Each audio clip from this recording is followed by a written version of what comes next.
आज हम इस वीडियो में चर्चा करेंगे देवसैनी एकादशी की। देवसैनी एकादशी है, ये बहुत महत्वपूर्ण है। जो लोग एकादशी व्रत करते हैं उनके लिए भी, और जो लोग एकादशी व्रत नहीं करते हैं उनके लिए भी ये बहुत महत्वपूर्ण है वीडियो। आप लोगों के पास ये वीडियो जब भी पहुंचे, ज्यादा से ज्यादा सनातनियों को ये बात अवगत कराएं। सतयुग के समय की एक कथा है इस वीडियो में, जो हमें बताएगी देवसैनी एकादशी व्रत का महात्म क्या है। आप जानते हैं कि चातुर्मास की प्रारंभिकरण, जो चातुर्मास है, वो इस देवसैनी एकादशी के व्रत से प्रारंभ हो जाता है। देवता माने श्री नारायण भगवान चातुर्मास के लिए योग निद्रा में शयन करने के लिए चले जाते हैं, और तब सृष्टि का सारा कार्य भूत भावन भोलेनाथ संभाल लेते हैं। भोलेनाथ ही इस सृष्टि का संचालन 4 महीने के लिए करते हैं। इस देवसैनी एकादशी के बाद हम कोई सनातनी अपने घर में शुभ कार्य नहीं करते। शुभ माने बहुत विशेष शुभ कार्य, जैसे नए घर में प्रवेश करना, शादी करवाना, मुंडन इत्यादि करवाना, ये जो शुभ कार्य हैं। बाकी के तो पूजा पाठ भजन इत्यादि सब बढ़िया चलता है, लेकिन जो बड़े बड़े जैसे विवाह कराना हो गया, मुंडन कराना हो गया, और नए घर में प्रवेश करना हो गया, इन सब कार्यों पे 4 महीने के लिए प्रतिबंध है, रुक जाता है। वो ये कार्य 4 महीने नहीं करना है। और इस एकादशी के व्रत से जो फल मिलता है वो बड़े ध्यान से हम सबको सुनना चाहिए। स्वर्ग आयु भूति कानेन तथा पापोपशांतये, अर्थात जो मनुष्य देवसैनी एकादशी का व्रत करता है उसे स्वर्ग की प्राप्ति होती है, उसे दीर्घायु प्राप्त होती है, उसे ऐश्वर्य प्राप्त होता है। जो भी उसकी अभिलाषाएं हैं वो उसे प्राप्त हो जाती हैं, उसकी अभिलाषाएं पूर्ण होती हैं, और जितने भी पाप हैं उन सबको, वो सभी पाप जो है वो नष्ट हो जाते हैं। और जिसे कुछ नहीं चाहिए उसे मुमुक्षुणः, अर्थात उसे मोक्ष की प्राप्ति हो जाती है। इसकी कथा बड़ी सुंदर है। मन क्रम वचन से हमें यह व्रत करना चाहिए। प्रातः काल उठकर स्नान करें, स्नान के बाद सूर्य को जल देकर संकल्प लें।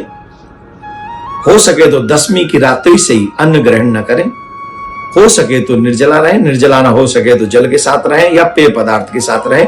असुविधा हो तो फल इत्यादि ग्रहण करें, फलाहार करें, एक समय ही करें। दूसरा,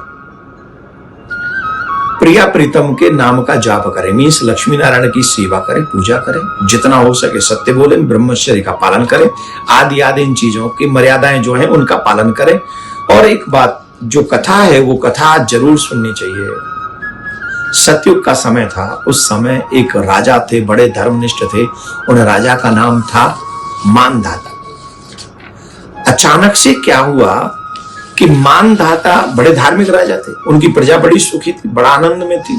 अचानक से क्या हुआ कि उनके राज्य में अकाल पड़ गया और कई सालों तक बारिश नहीं हुई। और बारिश नहीं हुई, ये तो शास्त्रों में ऐसा कहा जाता है कि जब राज्य में प्रजा दुखी हो तो इसका मतलब है कि राजा के पापों को भी प्रजा को भोगना पड़ता है। बहुत समय तक तो प्रजा ने सहा, लेकिन एक दिन राजा के पास में सब लोग गए और राजा मानधाता से प्रजा ने ये बात कही कि महाराज, हम कई वर्षों से दुखी हैं, अकाल पड़ रहा है और हमारे बच्चे भूख प्यास से तड़प रहे हैं, इसलिए कृपा कीजिए, आप हमें उपाय बताइए कि हम करें क्या।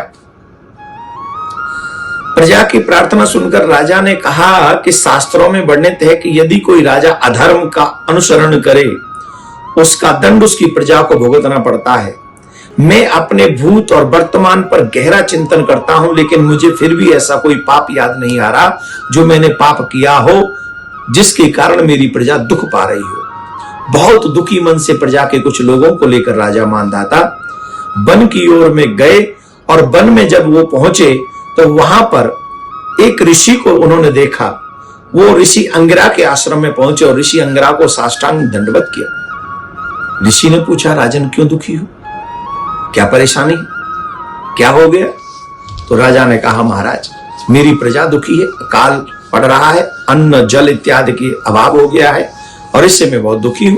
तो अंगिरा ऋषि ने एक रीजन बताया कि ऐसा रीजन हुआ है। उस रीजन की चर्चा भी हम नहीं करेंगे क्योंकि प्रसंग बड़ा हो जाएगा। लेकिन राजा से कहा, तुम इस रीजन को ऐसे मिटाओ। तो उन्होंने कहा, महाराज मैं ये करने में असमर्थ हूं। बोले, तो एक काम करो, जब तुम वो नहीं कर सकते हो तो हमारे कहने से एक काम करो। बोले, क्या करना? बोले, तुम्हें देवसैनी एकादशी का व्रत करना है।